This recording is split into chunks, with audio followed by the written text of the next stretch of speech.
34వ కీర్తన 18వ వాక్యం. విరిగిన హృదయము గలవారికి యెహోవా ఆసన్నుడు, నలిగిన మనసు గలవారిని ఆయన రక్షించును. మన హృదయము విరిగి నలిగినప్పుడు ఆయనే అర్థం చేసుకుంటాడు. మన కుటుంబాల్లో, మందిరాల్లో, సమాజంలో ఆయనే అర్థం చేసుకునే దేవుడు అండి. సూటిపోటి మాటల చేత మన హృదయం విరిగి నలిగినప్పుడు, మనం కృంగిపోతున్నప్పుడు, బాధపడుతున్నప్పుడు ఏ మనిషి అర్థము చేసుకోలేడు. ఎవరికైనా చెప్దామని చెప్పినా కూడా నువ్వు చేసేది అట్టే ఉంటుంది అంటారు. నువ్వు చేసిన దాన్ని బట్టి కదా అడుగుతారని అంటారు. మరి నువ్వు మంచిగా చేస్తుంటావు అని వాళ్ళు ఏం చేయలేరు, హృదయాన్ని అర్థం చేసుకోలేరు. నేను మంచిగా కదా చేశాను, నన్ను ఎందుకు ఇలా తప్పుపడుతున్నారు? విరిగి నలిగిన హృదయం. కుటుంబాల్లో శోధింపబడుతున్నటువంటి అమ్మవాళ్ళు, స్త్రీలు ఎంతమంది ఉన్నారు భర్త చేత? కుటుంబాల్లో శోధింపబడుతున్నటువంటి భర్తలు ఎంతమంది లేరు? భార్యల వల్ల విరిగి నలిగినటువంటి హృదయం కలిగి వారి హృదయాన్ని అర్థం చేసుకుని ఒకే ఒక దేవుడు మనం ఆరాధిస్తున్నటువంటి నజరేయుడైన యేసుక్రీస్తుల వారు. హల్లెలూయా. దేవుణ్ణి నమ్ముకున్నటువంటి బిడ్డలు వారి హృదయం విరిగి నలిగితే వారికే దగ్గరగా ఉంటాడా? దేవుణ్ణి నమ్ముకోకుండా హృదయం విరిగి నలిగినటువంటి వారికి కూడా దగ్గరగా ఉంటాడా? మీరు చెప్పాలి నాతో. దేవుణ్ణి నమ్ముకొని ఉంటారు కదా, వారి హృదయం విరిగి నలిగితే వారికే దగ్గరగా ఉంటారా? లేకపోతే దేవుణ్ణి నమ్ముకోకుండా లోకంలో బ్రతుకుతున్నటువంటి వారి హృదయం విరిగి నలిగితే వారికి దగ్గరగా ఉంటాడా, ఉండడా? అందరి ఎడల ఒకే హృదయము, ఒకే మనసు కలిగి ఉన్న దేవుడైన హల్లెలూయా. ఈ ప్రపంచంలో, ఈ భూమి మీద దేవుణ్ణి నమ్ముకోకుండా ఉంటారు కదా, వారి హృదయం విరిగి నలిగి ఉంటారు చూసావా, బాధపడుతూ ఉంటారు. వారికి దగ్గరగా వెళ్ళిపోతాడంట ఆయన. హల్లెలూయా. వారికి తెలియదు, అయినా వారి అర్థం చేసుకోలేదు. ఏ దేవుడు మనల్ని ఇతను కాపాడుతున్నాడు, ఏ దేవుడు మనకి ఈ సమాధానం ఇస్తున్నాడు వాళ్ళు గ్రహించలేరు. ఆయన చేయాల్సిన పని చేస్తూనే ఉంటాడు. వారికి ఇవ్వాల్సినటువంటి సమాధానము, వారికి ఇవ్వాల్సినటువంటి నెమ్మది మరలా ఇచ్చి వారికి నడిపిస్తాడు ఆయన. ఒక మాట చదువుకుందామా? లూకాసు వార్తలో తండ్రి కొడుకులు గురించినటువంటి విషయం అక్కడ ఉంటుంది. లూకాసు వార్త 15వ అధ్యాయము అక్కడ 11వ వచనం నుంచి చదువుతారా?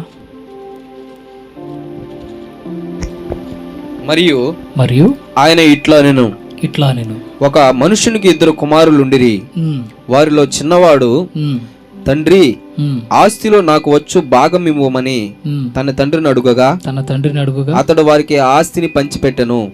కొన్ని దినములైన తరువాత ఆ చిన్న కుమారుడు సమస్తమును కూర్చుకొని దూరదేశమునకు ప్రయాణమైపోయి అచ్చట తన ఆస్తిని దుర్వ్యాపారం వలన పాడు చేసెను.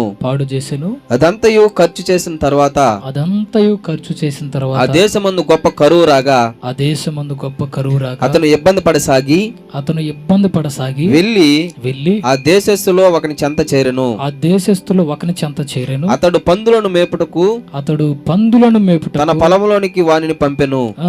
వాడు పందులు తిను పొట్టుతో తన కడుపు నింపుకొని ఆశపడను గాని ఎవడనూ వానికి కేమియూ ఇవ్వలేదు. అయితే బుద్ధి వచ్చినప్పుడు అతను నా తండ్రి యొద్ద ఎంతమంది కూలివాండ్రుకో అన్నము సమృద్ధిగా ఉన్నది. నేనైతే ఇక్కడ ఆకలికి చచ్చిపోతున్నాను. నేను లేచి నా తండ్రి యొద్దకు వెళ్ళి తండ్రి, నేను పరలోకమునకు విరోధముగాను నీ ఎదుటను పాపము చేసి తిని మీదట నీ కుమారుడునని అనిపించుకొనుటకు యోగ్యుడును కాను. నీ కూలివారిలో ఒకనిగా పెట్టుకోమని అతనితో చెప్పుదామనుకొని లేచి తండ్రి యొద్దకు వచ్చెను. ఇక్కడ ఆగదు. ఈ చిన్న కుమారుడు పడినటువంటి పాటు మామూలు పాటు కాదు. ఎవరిని వదిలేసి వెళ్ళిపోయాడు? హృదయాన్ని అర్థం చేసుకుని మంచి మనసున్న తండ్రిని విడిచిపెట్టి వెళ్ళిపోయాడు. వెళ్ళిపోయి తనకున్నటువంటి సంపద, తనకున్నటువంటి డబ్బులంతా ఫ్రెండ్స్కి, దుర్వ్యాపారాలకి మొత్తం పాడు చేసేసాడు, ఖర్చు పెట్టేశాడు. ఒట్టి చేతులతో మిగిలి ఆ దేశంలో ఒకని చెంతకు చేరాడంట. ఎక్కడ చేరేదానికి? పందుల దగ్గర చేరేదానికి. చేరి మేపుటకు చేరాడు. అతనికి తినేదానికి ఆహారం లేదు. అతనికి తన హృదయము విరిగి నలిగిపోతుంది, తన మనస్సు విరిగి నలిగిపోతుంది, అల్లాడిపోతున్నాడు. అక్కడ కూర్చొని ఆలోచిస్తున్నాడు, నా తండ్రి దగ్గర ఉన్నప్పుడు నేను ఎంతగా బతికాను, నేను ఎంత మంచిగా బతికాను, నా తండ్రి నన్ను ఎలాగో చూసుకున్నాడు, ప్రేమగా చూసుకున్నాడు,